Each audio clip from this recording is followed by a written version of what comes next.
রোজার রাতে তোমাদের স্ত্রীদের সাথে সহবাস করা তোমাদের জন্য হালাল করা হয়েছে। তারা তোমাদের পরিচ্ছদ এবং তোমরা তাদের পরিচ্ছদ।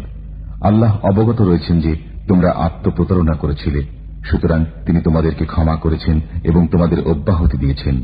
অতঃপর তোমরা নিজেদের স্ত্রীদের সাথে সহবাস করো এবং যা কিছু তোমাদের জন্য আল্লাহ দান করেছেন তা আহরণ করো।